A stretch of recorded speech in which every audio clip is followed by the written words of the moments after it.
The chair now turns to recognize the gentleman from Washington State, Mr. Inslee. Thank you, Mr. McMacken. Mike Doyle and I have been working on an effort to provide some security against job leakage for some time. We introduced our bill in October, and it's just been the last week or two we've heard about concerns from oil refineries, which surprises me, frankly, that this is now arising. Had the oil refinery folks attempted to join your coalition or asked to be involved in your efforts? No, Mr. Inslee. In some ways, I guess I'm not surprised, in that it's always been seen as a unique case. The witness from ConocoPhillips yesterday, I think, said it right. There were 2 studies. Those 2 studies may be outdated, but they indicated that the oil industry might be able to pass along these costs, unlike the other energy-intensive industries in our coalition. I do think it's a special case, and it ought to be treated specially, different than the provision for the energy-intensive, trade-exposed industries. I think there's good cause to believe they are in a different situation. That doesn't mean we shouldn't think about that with particularly small refiners, but I think there is a different case. I want to ask Dr. Hauser about this. You've written a book about this, and I think that there's a concern about treating them the same where they are different. Do you think that petroleum refineries are different from other energy-intensive manufacturing industries from a job leakage perspective? Sure. Thank you very much. First, I'd say in our analysis of the criteria as you've laid it out in the Inslee-Doyle provision, refineries do not qualify under either the energy intensity or the carbon intensity metric. So in our assessment, the energy cost as a share of shipment value for refineries is about 2.5%, and the cutoff line is 5%. At 2.5%, there's a lot of other industries that no one would think of as being energy intensive that are at that same line. The refineries have suggested that we look at still gas, which is not included in the purchase value in the surveys that are outlined in the Inslee-Doyle provision. We did that, and even including a fairly high price assumption for still gas does not put refineries over the threshold to qualify. As Mr. McMacken said, the empirical studies that have been done in Europe ex post, looking at the impact of phase 2 of the EU emissions trading scheme on refineries, found no evidence of leakage there. I guess the additional point that I would make is that the output-based nature of the rebating program that you've developed with Representative Doyle is to try to ensure that these goods that we need for a low-carbon future, like steel and glass, can still be manufactured here in the U.S. The goal of climate policy is to move away from fossil fuels, and so we don't want an output-tied allowance for fossil fuels. It goes against the goal of the program. So in bottom line, even though we are all justifiably concerned about job leakage at any sector of our economy, you think there's a significant reason to distinguish the oil refineries from the energy-intensive manufacturers. Is that a fair statement? I think that's right, and there may be legitimate competitiveness concerns that refineries face. I think that if they can demonstrate that, it should be dealt with under a separate provision, not the output-based rebating provision. Right, and I think, I would suggest that if those special provisions have specific proposals, we hope they'll come forward. Actually, there's an ad hoc coalition for small business refiners that have made a proposal. We're happy to look at these proposals, but I think it's going to be a unique case that would require a specific criteria in that regard. So we'll be looking forward to any suggestions in this regard. I want to appreciate Reverend Smith's comments. Reverend, just from a non-ecumenical standpoint, is there any faith that you're aware of, from Buddhist to Hindu to Baptist to Catholic, for the full spectrum of human faith, is there any faith that you think non-action dealing with climate change would be really consistent with the sort of stewardship views of those faiths? Mr. Inslee, I would say that I'm unaware of any faith community who would not want action taken to protect the one earth that we have. And I'm aware of only concern within the faith community about climate change. So this is one that, by taking action, fair to say we might unite all the creators' children is on this one. Is that about a fair statement? It's a fair statement. We hope to do that. That'll be another good reason to pass this bill. Thanks a lot.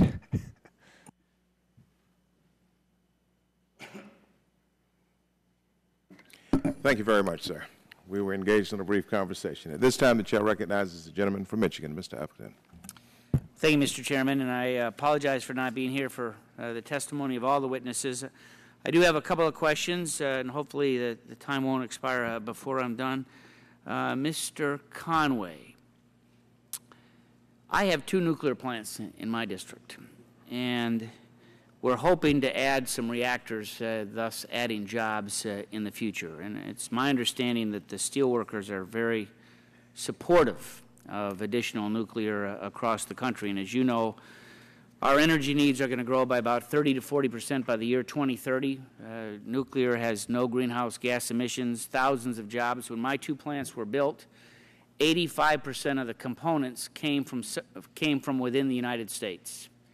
Today, they're looking at a new plant in Congressman Dingell's district at the Fermi plant on the other side of the state from where I live.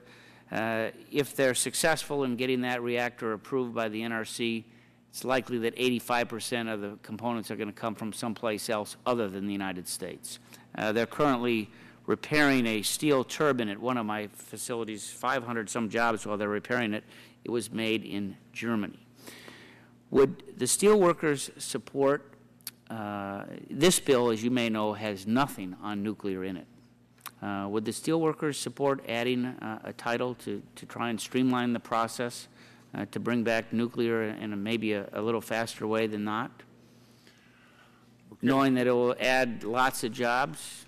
No, as you know, we have workers in that industry and work hard on their behalf as well as everyone else, and we don't believe that a comprehensive energy policy going forward excludes nuclear, and like everyone else, I guess we struggle with storage and issues like that, but we're not naive about that. So we would support anything that does that. More importantly, your discussion about the supply chain that centers around that facility and the manufacturing facilities that are around it and located to it, we think that's been lacking in a lot of the discussion in creating a renewable sector in this country, and that the country hasn't built out a manufacturing supply chain. So we would welcome it and would be glad to work with you on that. As much as I'd like to see the issue of the disposal of high-level nuclear waste addressed in this bill, I confess that that's not a doable thing. But we can, in fact, streamline the process, and I think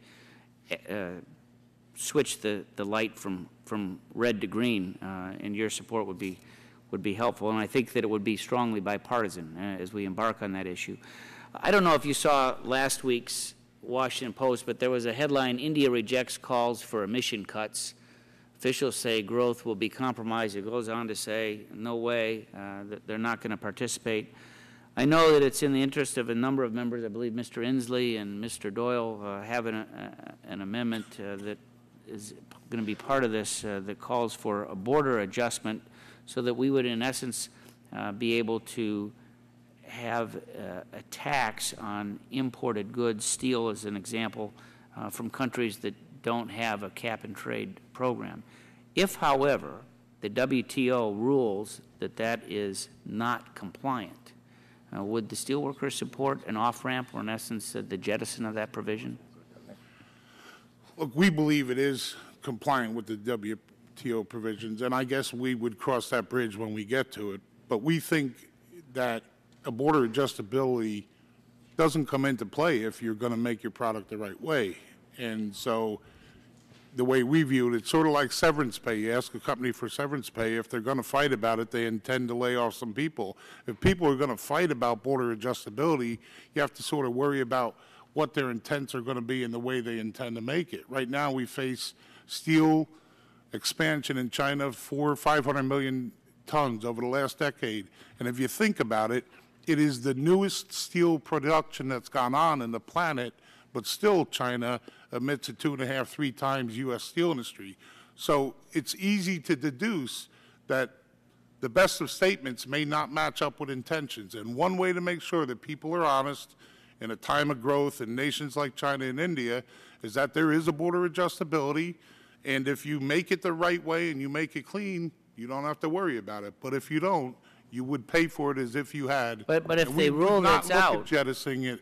and Susan Schwab sent a letter last year to our committee saying that she did not think it was going to be WTO compliant. So if let's say the jury's out today, you've got evidence on both sides, but ultimately if they say thumbs down, Well, look, And- we're not particularly thrilled with everything the WTO says anyway, so Yeah, I know. I would not look to positive position on that Yeah. until we hear from them. all right, I know my time has expired. Thank you, Mr. Chairman.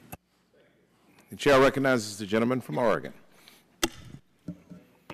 Thank you, Mr. Chairman. I appreciate We've run out of Ds. Can you believe that? I didn't realize you'd already gone, so Yes. my apologies. Right. And that's fine with me if you've run out of Ds. We could do that more often, maybe when we vote. No, I'm just kidding. Let's see, Mr. Lane. Yeah, it's on my Major 5 parliamentary minutes. inquiry. Is it possible now to call up the bill? We can dispense with it real quick. We can all catch our planes going home today and not worry about being I'm here staying for tomorrow. I'm reclaiming my time. Mr. Lane, would border tariffs and other trade measures motivate China to go along and impose stiff emission cuts? Sir, I don't believe that they will, nor do I think the prospect of an updating subsidy provision will have that effect. I think there's every reason for thinking that China and India will continue to resist imposing on their economies the cost of significant restrictions on greenhouse gases. And frankly, I don't believe that there's anything that the United States and its government is able to do that will change at reasonable cost to us, to ourselves, Right. that will change their attitudes on that point. And do you think they're big enough and capable enough they'd just pay the tariffs anyway and move on? They probably wouldn't even have to. My own assessment would be that they would simply increase their exports to countries like Japan And work around, and change the geographic pattern of trade flows rather than actually reducing their exports. So your at point all. is that these countries who don't participate in the cap-and-trade scheme could get very creative and work around the tariffs anyway, Yes, very easily. putting our workers at disadvantage, I believe so. costing us manufacturing jobs. And eliminating most of the point of greenhouse gas controls, because if they don't They're actually control- worse, aren't they? if they Is it true that China's building 2 coal-fired plants basically a week I have right now? heard numerous figures, and I don't know whether it's 1, 2, or more, but they are clearly rapidly increasing their coal-fired electric capacity. And I'm going to ask this panel like I have, I think, every other panel that's been here. Have you all read the bill? Simple yes or no. Mr. Lane, Reverend Smith, Not in its entirety, no, sir. Mr. Nurin, Not in its entirety. Dr. Hauser. Same answer. You're a good man. Mr. Conway, No, not entirely. Mr. Wells, Not in its entirety, no, sir. sir. All of the cap and trade title, not all of No, I'm talking about the whole bill. No, sir. Then I guess I would ask you a question on page 527 of the bill. They've inserted a private right of action so that any individual can sue anybody for enforcement, even for fairly de minimis additions of carbon. And I'm going to flip to that real quick because I want to know whether you support that provision of the bill, because they define a harm that would include any effect of air pollution, including climate change currently occurring or at risk of occurring, and the incremental exacerbation of any such effect or risk that's associated with a small incremental emission of any air pollutant. And then it goes on from there, and the person would only have to say they might be affected in the future. Do you support that private right of action in this legislation? Mr. McMacken? Yes, Congressman, our group is focused solely on perfecting the anti-leakage provisions, but I probably wouldn't be going too far out on a limb to say that we would have considerable problems with a private right of action that's that robust. Mr. Wells, yes or no? As you've described it, no, we would not support Mr. that. Conway? No, I would need to read it more and understand it. Got it. Dr. Hauser? I need to review the provision. Dr. Derringer, or Mr. Derringer, sorry. I understand this is similar to standard provision, and many environmental statutes have played an important role in the enforcement of those statutes over the years. So you would support it? I would have to look at this All precise right. language.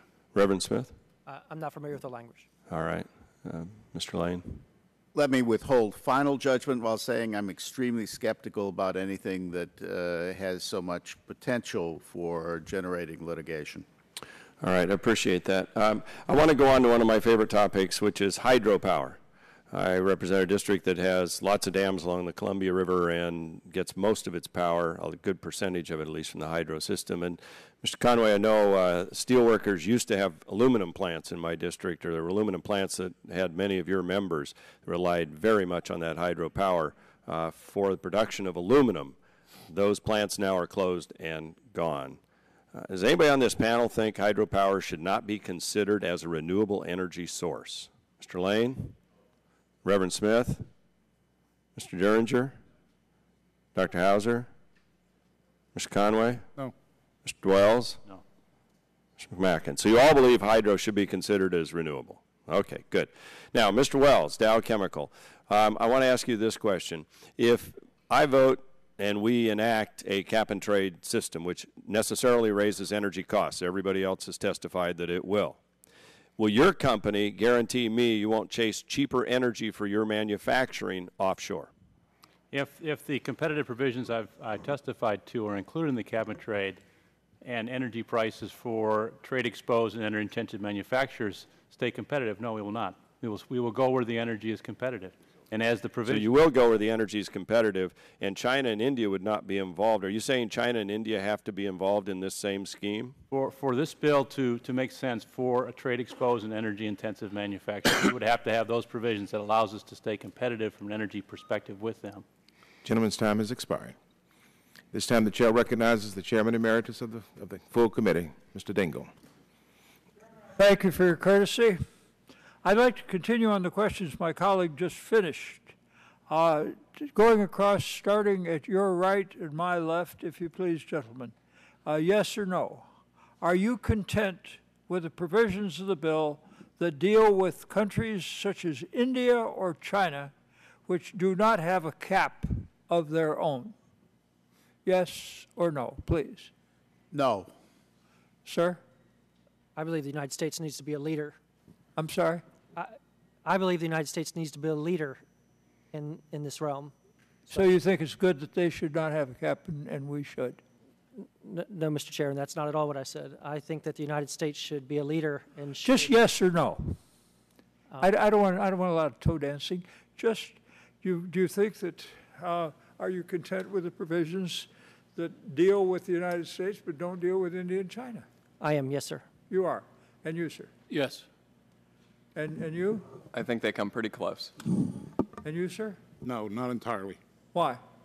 We think there's a transition period where our industries who have to come up to speed ought to be rebated the full cost of compliance for a period of time and then go to an average sector. And so we think eventually it's there, but there's an initial time period where we need to phase in and protect the jobs that we have. Next panel member, please, sir. We're supportive of, again, as a transition, that it protects those industries that would be in competition with those places that do not have a cap. And after the competition? Excuse me? And after that time? If the transition, those protections would have to stay in place until places like China and India would have a similar situation. Do you know that, or do you just hope? Through working with people like Mr. McMacken, we're comfortable with that, yes. And you, sir? Our next panel member, please. Are you satisfied with the provisions that deal with countries such as India and China, which may or may not have a cap of their own? Yes or no? Yes, Mr. Chairman. Our group has been focused exclusively on perfecting the anti-leakage provisions to the extent possible.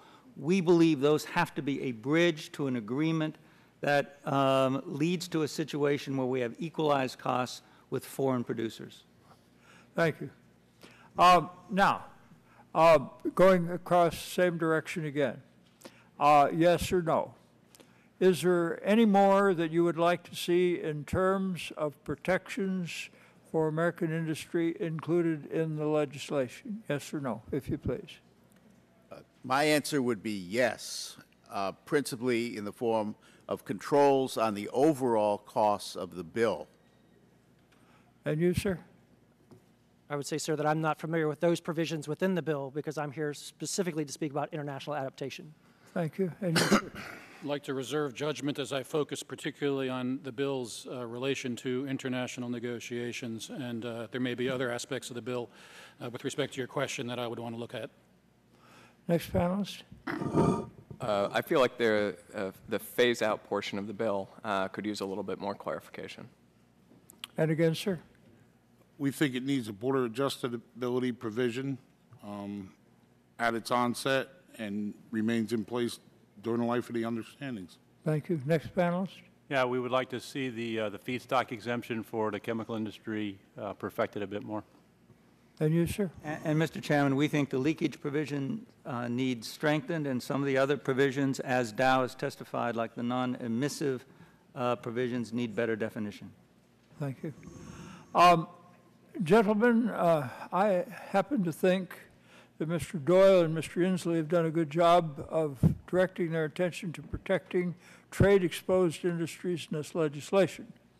Do you feel that the draft bill does an adequate job of protecting those industries? Starting again, if you please, sir, on your far right. I would say that it probably does a better job of protecting those industries than it does of leveling the playing field for the U.S. economy as a whole. Next panelist, please. I would say, sir, that that's not my specialty within the bill. So Thank you. Next panelist. We're very comfortable with the general framework laid out in the bill. Next panelist. Yes. Next panelist. Not quite. We think it's close. It needs some more refinement, as we discussed earlier on the border adjustability and the 100% rebate on compliance. And our next panelist. As long as the protection stays in place until such time as there's an international level playing field, yes, we're comfortable. It's an excellent structure, Mr. Chairman. A lot will depend on whether it's adequately funded with allowances. We think that would require between 850 and 900 million allowances a year. Thank you. Mr. Chairman, you've been very courteous. Thank you. Thank you, Mr. Chairman. At this time, the chair is going to recognize a member of the full committee. She is not a member of the subcommittee, but certainly she's welcome and recognized at this time for 5 minutes, the gentlelady from Tennessee. Is that right? We're done? Yes. I see. The members of the subcommittee will obviously have priority. At this time, the chair recognizes the gentleman from Louisiana. I got everything that you said. Thank you, Mr. Chairman. And we've heard some testimony from a few of you about operations you have in other countries. I think, Mr. Wells, you talked about maybe 50% of Dow Chemicals workforce is out of the country. What are some of the factors in deciding whether or not you're going to build a plant or expand a plant in the United States versus going to another country? Certainly the implications of the cost of the region, and for us, a large part of that is energy, as I've testified today and testified in front of this group before. And then certainly the closeness to the market. Where's the market developing? When you apply those two things together, when you look at what's happened to our industry, the U.S. chemical industry, over the last, let's say, 8 years, and you look at what energy prices have done, natural gas from 2002 to 2008 has gone up by nearly 500%. The chemical industry has gone from being very positive from a trade perspective, one of the highest in the country, to now we have a trade deficit. And so what are some of those other costs?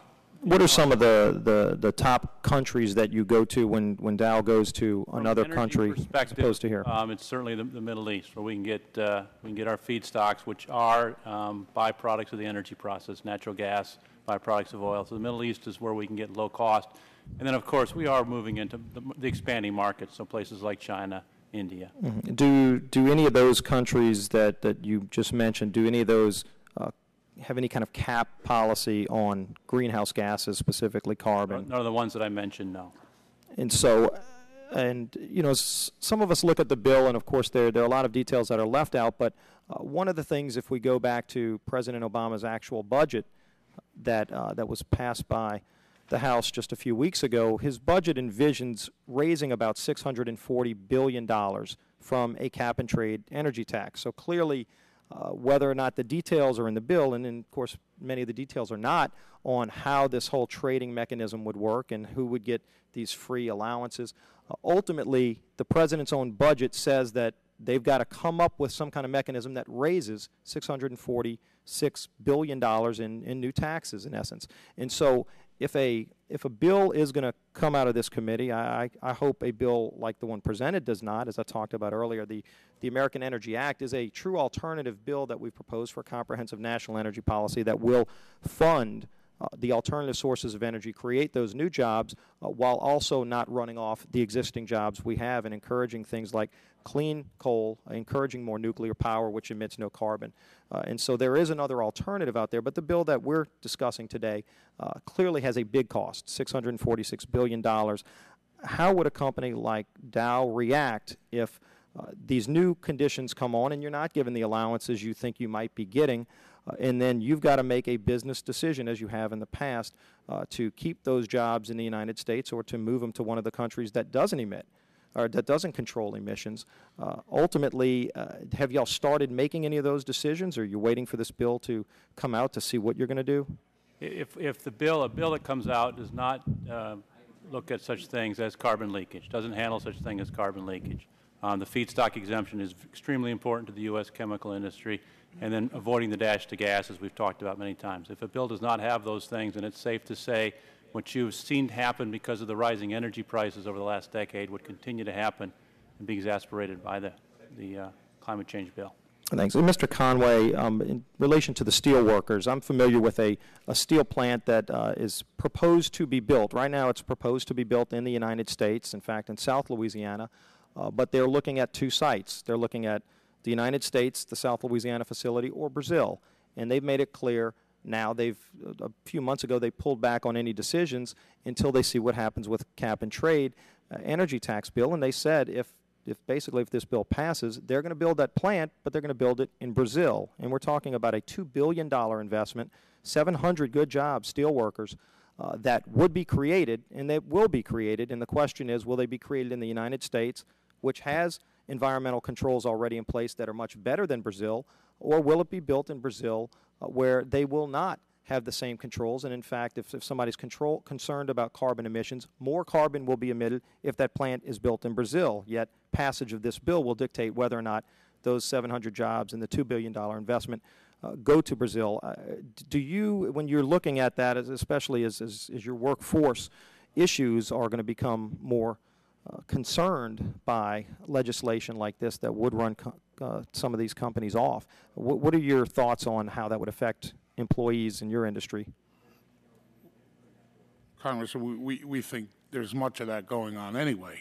And if, in fact, the purpose of the bill is to try and reduce carbon on a global basis, we understand that this leads to a global sectoral agreement where people across the world agree on what emissions ought to be in a sector. Well, of course, countries like Brazil, and we've heard earlier China and India will not comply.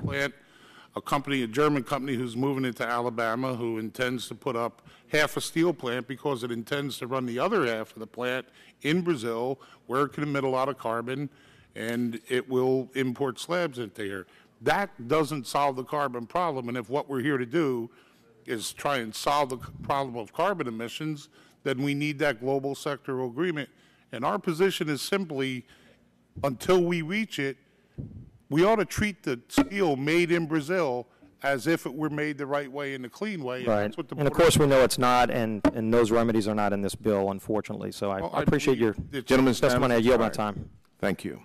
At this time, the chair will recognize himself for 5 minutes. Let me just take a moment to join my colleagues who have been discussing this today and say that I agree that it is critical that we must protect our industry and manufacturing base in this legislation. Without question, we must do that. And so I want to go on record publicly thanking my colleagues Jay Inslee and Mike Doyle for their hard work in developing a plan and to make sure that these jobs stay right here in America.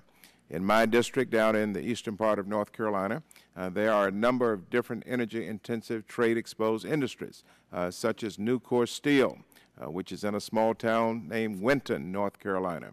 That industry employs nearly 500 people, good-paying jobs, produces 2.8 million tons of steel plate, from recycled scrap each year. These are the kinds of jobs that we can ill afford to lose in a district where 21 of 23 counties have more than double-digit employment. And so I want to thank these two gentlemen for their work, as well as the other members of the committee. I also want to thank all of you for your testimony today.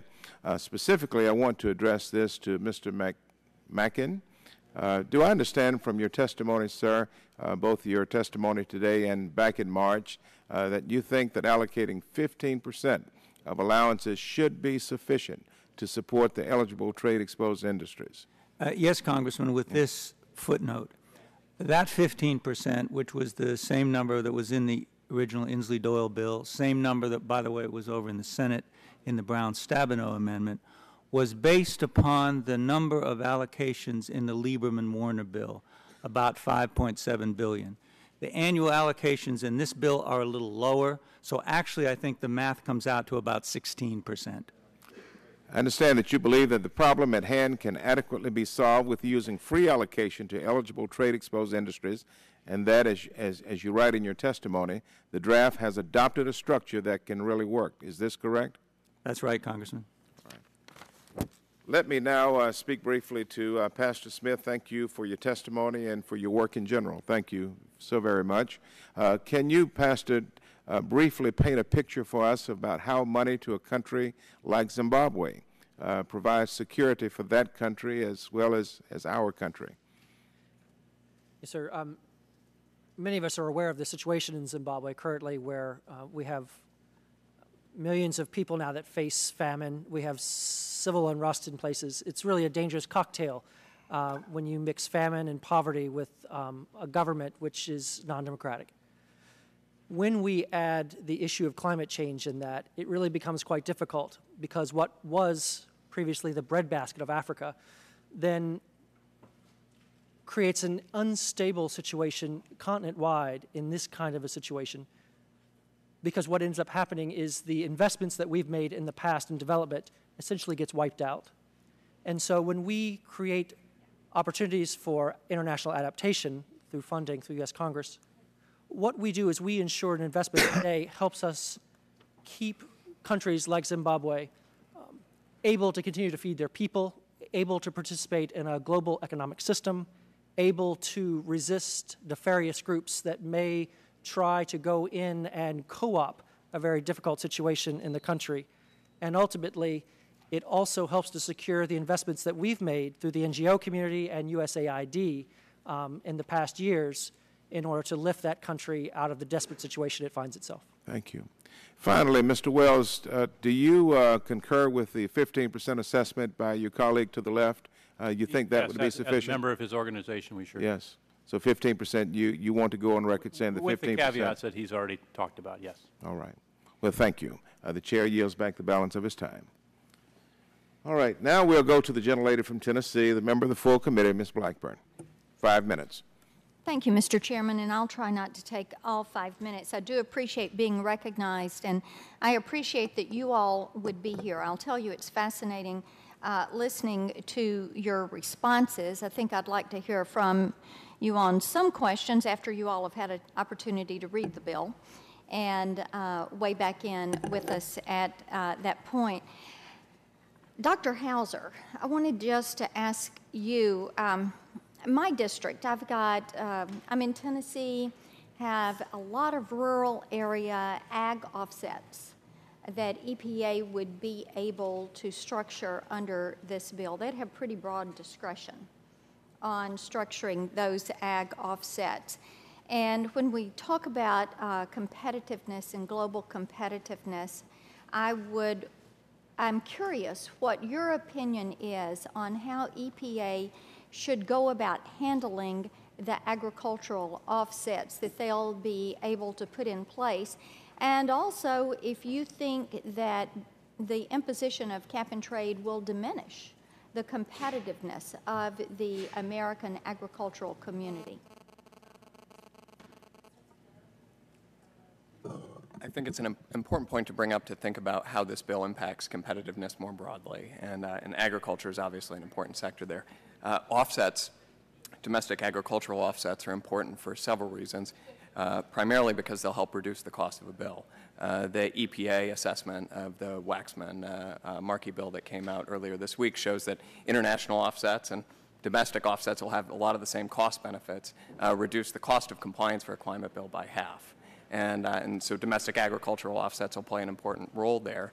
To the extent that agricultural entities are not capped themselves, so they don't face direct domestic compliance costs, but are recipients of offset investments, then that agricultural industry will have a competitive advantage vis-a-vis its counterparts in other countries because it has no direct compliance cost but is receiving some offset value. Well, do you see this driving up the cost of our domestic food supply, of our domestic yarn and clothing supply? The fossil fuels in the economy, the price of fossil fuels will certainly increase. The increase in the EPA economic assessment was fairly modest, but it will certainly increase. So then the question is, how quickly can we improve efficiency so that an increase in energy prices doesn't translate into an overall increase in energy costs? Dow Chemicals has spoken to how over the past 18 years they've reduced the energy intensity of a unit of production 38%. That type of improvement in agriculture and manufacturing is possible and is spurred on by a carbon price. So we can have higher energy prices and not higher energy costs. It just all comes down to efficiency. How long do you think it takes us to get to the efficiency that would allow them to be competitive?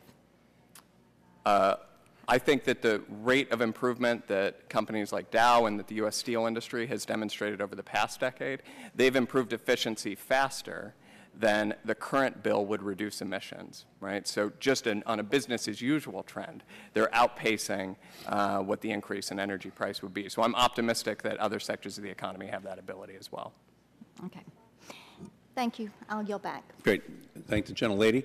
Let me give each one of you 30 seconds. Tell us what you want us to know as we're putting together this legislation over the next several weeks. You got 30 seconds each. Give us your closing point that you want us to remember. We'll begin with you, Mr. Lane. Thank you, Mr. Chairman. The single point that I would emphasize is that as long as the cost of the bill is so high because of the speed of the emissions reductions, it's bound to have a negative impact on the U.S. economy. Thank you, Mr. Lane. 30 seconds apiece. Mr. Smith, Reverend Smith, rather. Mr. Chairman, I think the one thing that I would want to leave the committee with is the need to have very realistic numbers within the bill, specifically on international adaptation funding, and knowing that any funding we put today towards adaptation is an investment in the future. And I believe, and many in our coalition believe, that $7 billion is the very, very minimum where we need to start. Okay, thank you. Mr. Derringer. The prospects for agreement in Copenhagen will be greatly enhanced if Congress can provide some certainty as to the U.S. ability to help fund technology deployment and adaptation efforts internationally. Thank you. Dr. Hauser. That the competitiveness issues that we're talking about here today are manageable and can be dealt with affordably in the context of an economy-wide cap. Okay, thank you. Mr. Conway. That we would be naive to believe that the rest of the world that produces products will voluntarily reduce their carbon on their own without a border adjustability mechanism. Thank you. Mr. Wells. We have the ability here to do a real win-win. We can work on solving this problem at the same time maintaining the competitiveness of U.S. manufacturers. Mr. McMacken. On the leakage problem for energy-intensive trade-exposed industries, the bill has an excellent structure by adopting the Inslee-Doyle structure. The key will be adequate funding of that provision through allowances. We think that would be about 850 to 900 million allowances a year. Okay, thank you, Mr. McMacken. Thank you. Thank all of you. And I subscribe to Mr. Conway's philosophy here that we must act in ways that deal with human nature, even as it's reflected in other nations' behavior. And we must ensure that as we act in a way that is responsible, that we don't expose ourselves to others' actions which will be irresponsible. And we must ensure that we construct this legislation in a way that guarantees that American workers are not affected adversely because we have not dealt with the reality of the fact that nations and human beings think the same, and the proper protections must be built in to ensure that there are no innocent victims that we are creating. So thank you so much. We will now, with the thanks to the committee, request that you remain available over the next several weeks so that we can continue to consult with you. And we will then move on to the final panel. Thank you.